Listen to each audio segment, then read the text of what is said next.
together we started the Protect Water campaign to prevent the weakening of the Water Framework Directive, which you heard a little about. And we're going to get a bit more into depth about the law and how the member states are failing their implementation and the fitness check as well.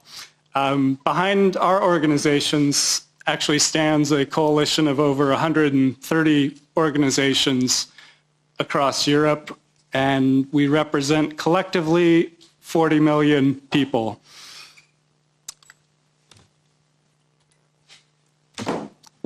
So why this campaign and why these organizations? As you probably would know, water doesn't come from a pipe, it comes from nature.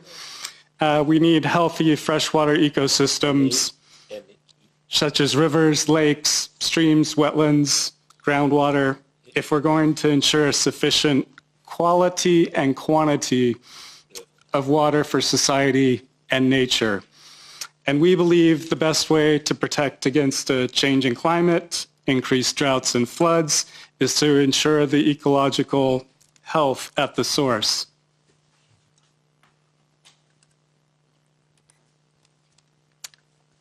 So the Water Framework Directive is the key piece of water legislation. It was enacted in the year 2000, and it obliges all countries to achieve good ecological status by 2015.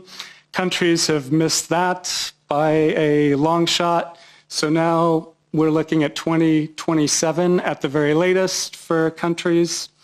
And the law requires member states to identify the pressures on their freshwater ecosystems, and they must propose a program of measures to address these pressures in their integrated river basin management plans.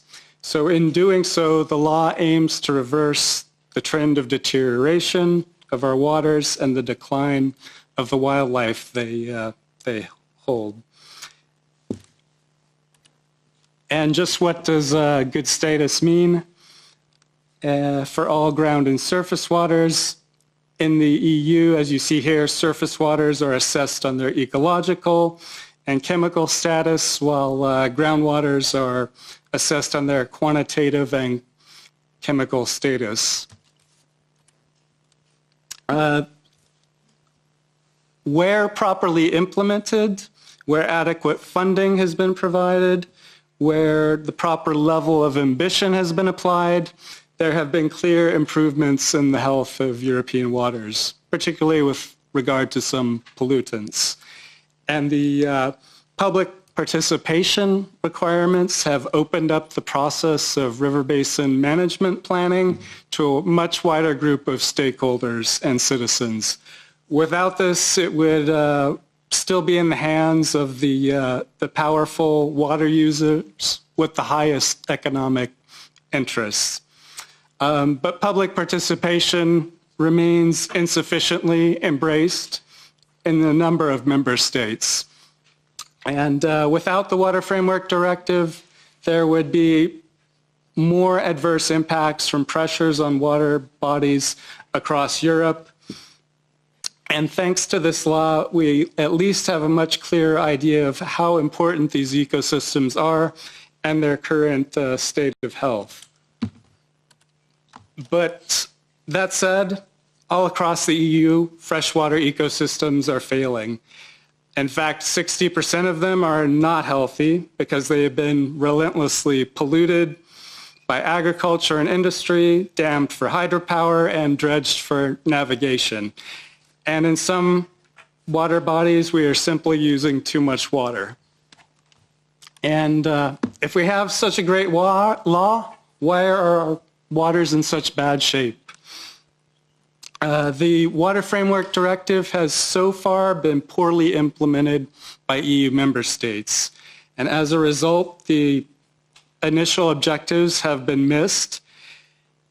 And one of the reasons this is so is because member states have a lot of flexibility in how they implement the law, and they are using that flexibility to claim exemptions either time extensions or claiming that the law shouldn't apply due to overriding public interest from activities that are damaging our waters.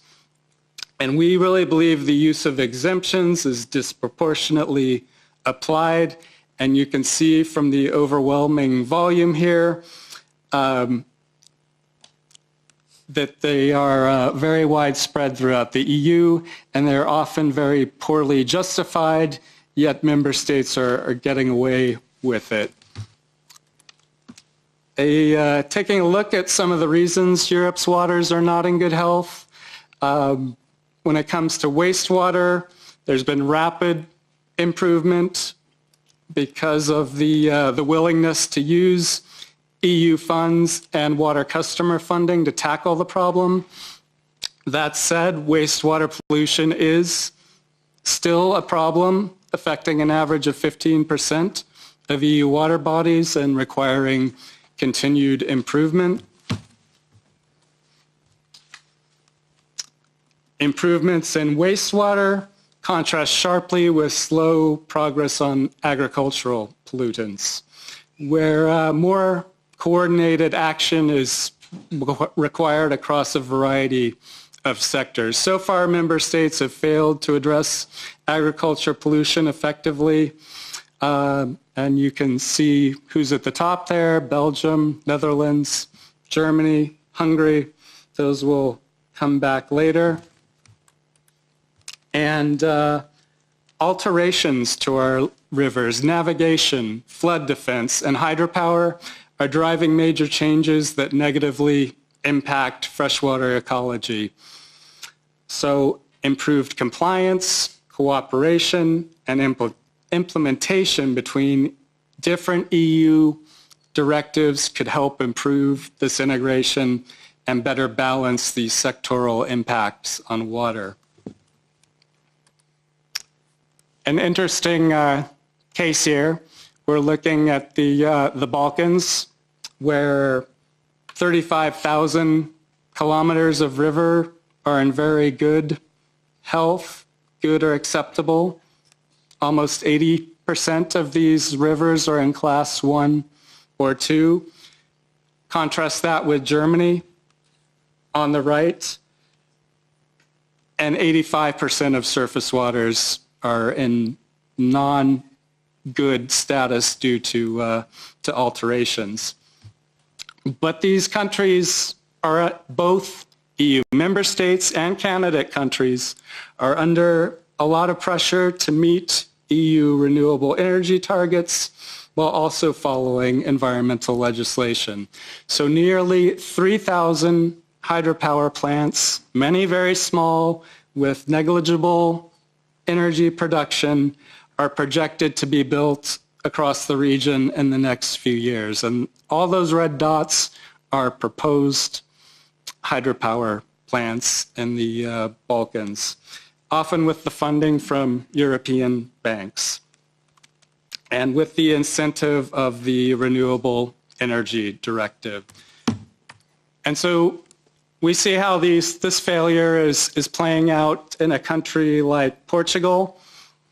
On the Spanish side, my organization works in the Douro Basin, where dams are being removed, nature-based solutions are being used to improve the status.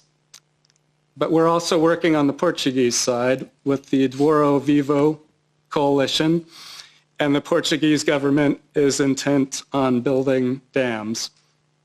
So we're working with scientists, NGOs, environmentalists to try and keep the river ecosystems healthy and demonstrate alternatives to dams in Portugal. But there is undeniable evidence of non-compliance by the national government of Portugal. NGOs have brought legal action, yet the European Commission has chosen not to use its enforcement powers.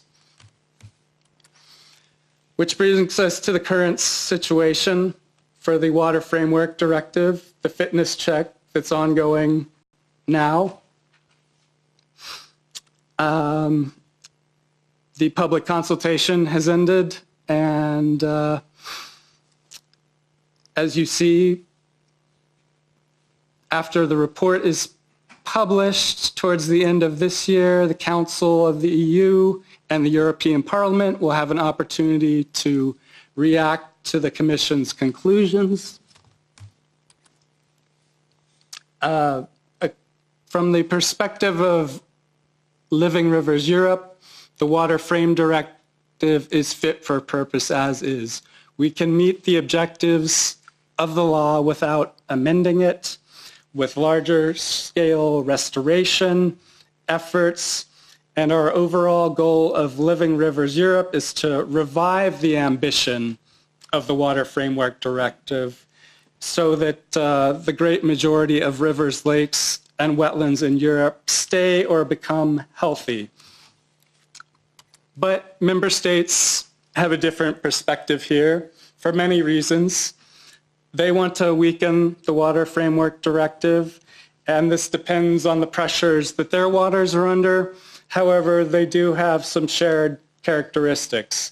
We see low ambition in member states, lack of funding committed to tackle pressures and make a difference on the status of waters, fear of infringement procedures as a consequence of missing the 2027 goal.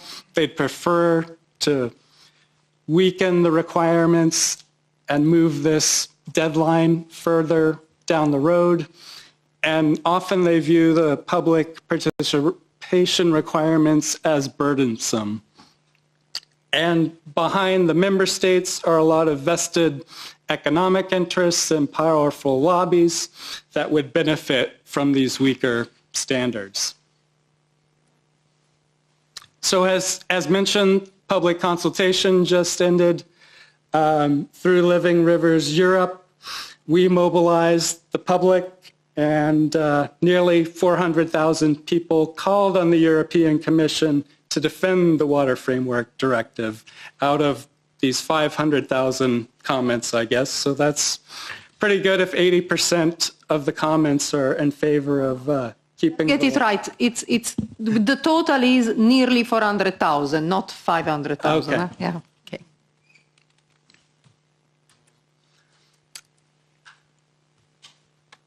And so at the end of this year, beginning of next year, we, as Living Rivers Europe, will be there every step of the way to ensure that the Water Framework Directive remains intact.